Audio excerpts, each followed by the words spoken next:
कोटी ब्रह्मांड नायक महाराजाधिराज योगीराज परब्रह्म सच्चिदानंद भक्त प्रतिपालक शेगाव निवासी समर्थ सद्गुरू श्री गजानन महाराज की जय. नमस्कार, जय गजानन. तुमच्या सगळ्यांचं आपल्या चॅनलमध्ये खूप खूप स्वागत आहे. गजानन महाराजांची कृपा आपल्यावरती व्हावी यासाठी सर्वोत्तम जो उपाय आहे तो म्हणजे नामस्मरण. नामस्मरण आपण कधी करू शकतो, कसं करू शकतो याबद्दलची संपूर्ण माहिती आपण आजच्या व्हिडिओमध्ये घेणार आहोत. आपण जीवन जगत असताना आपल्यावरती खूप जबाबदाऱ्या असतात. म्हणजे हाऊसवाईफ जरी म्हटलं तरीसुद्धा तिच्यावरती देखील खूप जबाबदारी असते. आता आजच्या जगामध्ये मेल फिमेल दोघंही वर्किंग असल्यामुळे घरामध्ये जास्त वेळ देऊ शकत नाही किंवा कामाचा एवढा लोड असतो. त्यामुळे मग श्री गजानन विजय ग्रंथाचं पारायण करायचं असलं तरीसुद्धा इच्छा असून देखील आपण पारायण करू शकत नाही. मग अशावेळी आपण एक सगळ्यात सोपा उपाय करू शकतो, तो म्हणजे नामस्मरण. तर नामस्मरण कसं करायचं आहे, एकतर तुम्ही माळ घेऊन नामस्मरण करू शकता किंवा मग चालता बोलता तुम्ही नामस्मरण करू शकता. तुम्ही दिवसातला एक वेळ म्हणजे असा ठरवून घ्या की दिवसातून म्हणजे 24 तासातून तुम्हाला 1 मिनिट श्री गजानन महाराजांच्या नामस्मरणासाठी द्यायचं आहे. दिवसातून तुम्ही 1 मिनिट जरी श्री गजानन महाराजांच्या नामस्मरणासाठी दिला तरीसुद्धा 24 मिनिटामध्ये नामस्मरण होते. आणि जर का आपण झोपेमध्ये जर का विचार केला की आपण आता समजा 7 तास 8 तास आपण झोपलेलो असतो, मग त्यावेळी काय करायचं तर तुम्ही एक खूप सुंदर उपाय करू शकता. तो म्हणजे तुम्ही अलार्म लावून ठेवू शकता किंवा मग आपण जेव्हा झोपलेलं असलं तरीसुद्धा आपल्याला जेव्हा जाग येईल त्यावेळी आपण नामस्मरण करण्याचा प्रयत्न करू शकतो. किंवा चालता बोलता आपण उठता बसता श्री गजानन महाराजांचं नामस्मरण करू शकतो. मनामध्ये जर का भाव असला तर जिथे भाव असतो तिथे मार्ग असतो. त्यामुळे मग चालता बोलता उठता बसता तुम्ही श्री गजानन महाराजांचं नामस्मरण करा.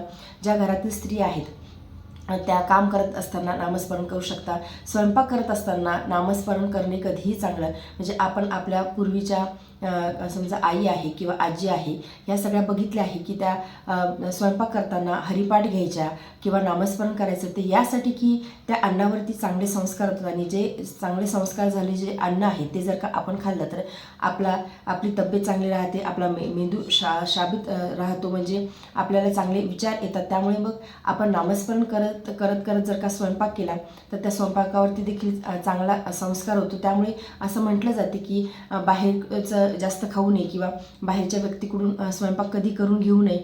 कारण हेच असते की त्या व्यक्तीच्या मनामध्ये कसे विचार असतात, त्या व्यक्तीची त्यावेळी मनस्थिती काय असते यावरती थेट त्याचा जो परिणाम आहे तो आपण जे काही अन्न बनवतो, आपण जे काही स्वयंपाक करतो त्यावरती होत असतो. त्यामुळे शुद्ध अंतकरणाने शुद्ध मनाने आणि नामस्मरण करत जर का तुम्ही स्वयंपाक बनवला तर मग त्यासारखं दुसरं कुठलंच टॉनिक नाही. त्यामुळे रोज तुम्ही नियम लावून घ्या की तुम्ही स्वयंपाक करत असताना श्री गजानन महाराजांचं नामस्मरण कराल किंवा हरिपाठ ऐकाल किंवा मग श्री गजानन महाराजांचं स्तोत्र ऐकाल. आजकाल तर आपल्याकडे एवढे सगळे टेक्नॉलॉजीज आहेत त्यामुळे आपण मोबाईलमध्ये लावून देखील कुठलंही तुम्हाला जे इष्टदेव तुमचे प्रिय असतील किंवा एखादं भजन म्हणा, कीर्तन म्हणा, हरिपाठ म्हणा किंवा मग श्री गजानन महाराजांचं स्तोत्र आहे, बावन्नी आहे किंवा श्री गजानन महाराजांचे छान छान गाणे आहेत, हे सगळे लावून आपण स्वयंपाक करू शकतो. आणि आपल्याला आनंद देखील मिळेल. कारण की म्युझिकमध्ये तेवढी ताकद आहे की सगळं जे काही आपल्या मनातले जे काही विचार आहे, जे काही निगेटिव्हिटी आहे ते दूर सारून आपण पॉझिटिव्हली विचार करू आणि आपला स्वयंपाक देखील होईल, मन देखील रमेल. मग तुम्ही गणगण गणात बोलते हे महाराजांचं नामस्मरण लावून तुम्ही स्वयंपाक करू शकता. खूप सुंदर छान आनंद मिळेल आणि स्वयंपाक देखील खूप छान होईल, आनंदामध्ये होईल, अन्नावरती चांगले संस्कार होतील. किंवा मग चालता बोलता नामस्मरण करण्याची सवय लावा. फरशी पुसत आहात, भांडे वॉश करत आहात, कपडे वॉश करत आहात, अशा वेळी देखील आपण नामस्मरण करू शकतो. समजा जे वर्किंग आहे, जे ऑफिसमध्ये जातात ते ऑफिसमध्ये थोडासा वेळ काढून किंवा मग एक साधी ट्रिक मी तुम्हाला जी सांगितली की मोबाईलमध्ये दर एका तासानंतर 1 मिनिटाचा अलार्म लावा. त्यामध्ये तुम्ही गणगण गणात बोलते हा मंत्र लावू शकता.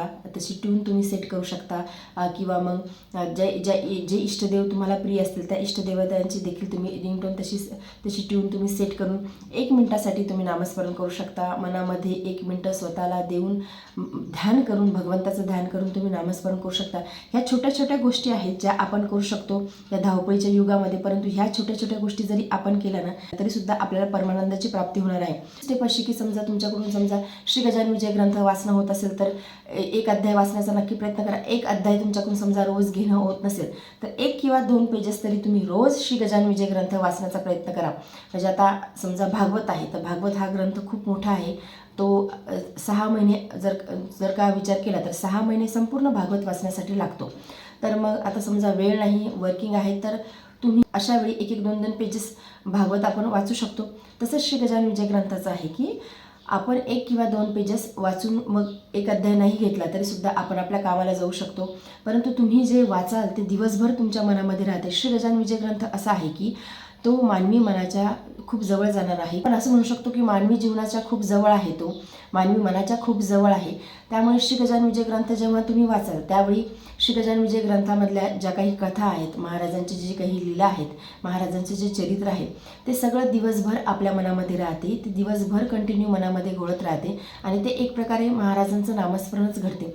महाराजांची जेव्हा जेव्हा आपल्याला आठवण आली तेव्हा तेव्हा आपल्याला महाराजांचं नामस्मरणच घडते. म्हणजे आता समजा कोणी महाराजांचं ड्रॉइंग करत आहे, खूप सुंदर एखादा जर का चित्रकार असेल, तो जर का श्री गजानन महाराजांचं जर का ड्रॉइंग करत असेल, चित्र काढत असेल, तर तो एक प्रकारे नामस्मरणच करत आहे की महाराज कसे होते, काय होते, महाराजांच्या लीला कशा होत्या, महाराजांचं नाक कसं आहे, महाराजांची देह दृष्टी कशी आहे, या सगळ्या गोष्टीचं जेव्हा तो चिंतन करेल, महाराजांची हाईट किती आहे, महाराजांचे हात हे गुडघ्याच्या खाली जायचे, या सगळ्या गोष्टीचं जेव्हा तो चिंतन करेल त्यावेळी तो महाराजांचं नामस्मरणच करत आहे ना. मग सेम तसंच की आपण जेव्हा गजानन विजय ग्रंथ वाचतो, आपल्या मनामध्ये जर का ते विचार सतत येत राहतील, महाराजांच्या लीला आपल्याला आठवत राहतील, तर मग आपण एक्झॅक्टली महाराजांचं नामस्मरणच करत आहोत. त्यामुळे श्री गजानन विजय ग्रंथ देखील वाचायला हवा, परंतु आता तुमच्याकडून होतच नाही. तर अशा वेळी तुम्ही 1 किंवा 2 पेजेस नक्की वाचण्याचा प्रयत्न करा. श्री गजानन महाराजांचं नामस्मरण करण्याचा प्रयत्न करा.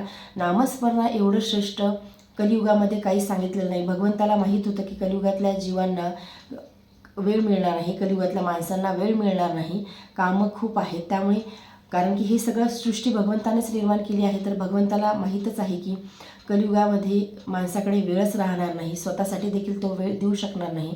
मग अशावेळी भगवंताने सगळ्यात सोपं जे केलेलं आहे ते म्हणजे नामस्मरण. तर सदा सर्वदा श्री गजानन महाराजांचं नामस्मरण करा. कलियुग हे नाम आधार आहे, म्हणजे कलियुग हे नामावरतीच टिकलेलं आहे आणि जेवढं जास्त आपण नामस्मरण करू तेवढं जास्त जे काही दुःख असेल, म्हणजे सगळ्यावरचं जर का एक औषध असेल, एक जर का टॉनिक असेल, तर ते म्हणजे नामस्मरण आहे. मग तुम्ही ठरवायचं आहे की दिवसातून तुम्हाला किती नामस्मरण करायचं आहे, कशा पद्धतीचं करायचं आहे, माळीवरती करायचं आहे की चालता बोलता करायचं आहे, तुम्ही ठरवून तुम्ही नामस्मरण करू शकता. कलियुग हे नाम आधार आहे.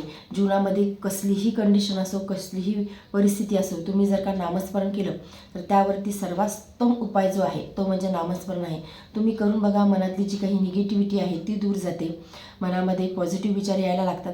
सुरुवातीला नामस्मरणामध्ये मन लागत नाही. जेव्हा आपण विचलित झालेलो असतो, मनामध्ये असंख्य विचार आपले असतात, त्यावेळी सुरुवातीला नामस्मरण करण्यामध्ये देखील मन लागत नाही.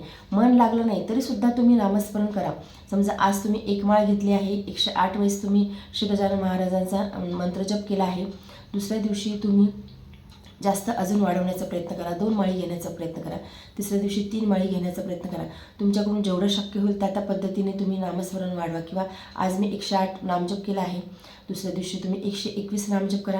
म्हणजे जास्त जर का नामजप झाला तर काही असं वेगळं होईल असं नाही. जेवढा जास्त तुम्ही नामजप कराल तेवढं जास्त तुमचं नामजपामध्ये मन लागायला सुरुवात होईल. म्हणजे पहिले 5 दिवस 8 दिवस तुमचं नामजपामध्ये मन लागणार नाही, परंतु हळूहळू मन शांत होईल, मन स्थिर होईल. नामजपाची तीच एक खासियत आहे की जेव्हाही आपण नामजप करतो किंवा आपण आपल्या भगवंताचं नाव घेतो त्यावेळी आपलं मन हे शांत शांत होत जाते. म्हणजे आपलं अंतर्बाह्य मन बदलत जाते, अंतरंगातून आपण बदलत जातो. म्हणजे फक्त बाहेरचा बदल आपल्याला दिसतो असं नाही, आपल्या मनातून देखील आपल्याला बदल जाणवायला लागतो. आपलं मन अतिशय शांत संयमी व्हायला लागते. त्यामुळे जास्तीत जास्त नामजप करण्याचा प्रयत्न करा. अजून एक उदाहरण मी तुम्हाला सांगते की जेव्हा एखादा व्यक्ती झोपलेला असतो त्यावेळी आपण त्याला आवाज देऊन उठवतो की उठ, परंतु त्याला आवाज गेला नाही तर आपण खूप जोरात त्याला आवाज देऊन उठवतो.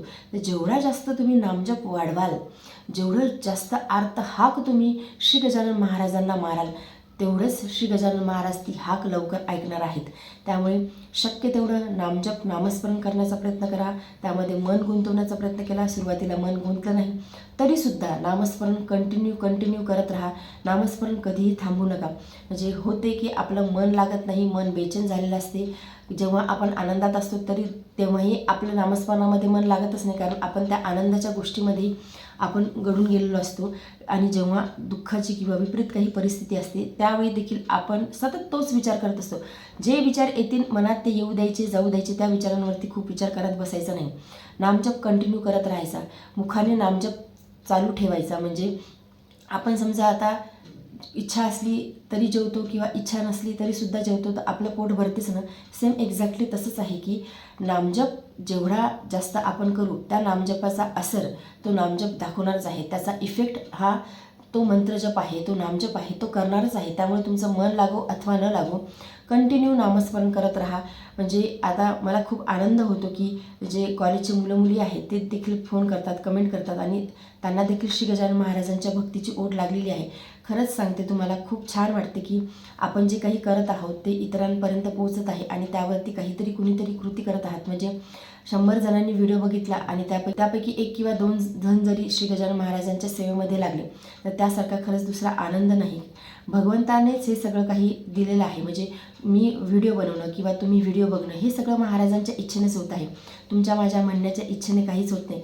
आणि एखाद्याच्या मनामध्ये जर का श्री गजानन महाराजांच्या बद्दल ओढ निर्माण झाली, त्यांच्या सेवेबद्दल ओढ निर्माण झाली, त्यांच्या भक्तीबद्दल ओढ निर्माण झाली तर त्यासारखा दुसरा आनंद काहीच नाही.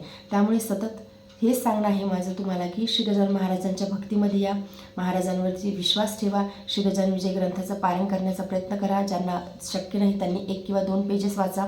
नामजप जास्तीत जास्त करा. कलियुग हे नाम आधार आहे. भगवंतापेक्षाही भगवंताचं नाम हे श्रेष्ठ आहे. त्यामुळे शक्य तेवढं श्री गजानन महाराजांचा नामजप नामस्मरण करण्याचा प्रयत्न करा. तुम्हाला तुमचे कुठले इष्टदेव आवडत असतील तर त्यांचा देखील तुम्ही नामजप नामस्मरण करू शकता. गुरुमंत्र घेतला असेल तर गुरूंनी जी आज्ञा तुम्हाला केलेली आहे तेवढा नामजप तुम्ही दिवसभरामध्ये करण्याचा नक्कीच प्रयत्न करा. तर आजच्या व्हिडिओमध्ये एवढंच. व्हिडिओ जर तुम्हाला आवडला असेल तर व्हिडिओ लाईक करा. चॅनलवरती नवीन असेल तर चॅनलला सबस्क्राईब करा. जय गजानन. धन्यवाद.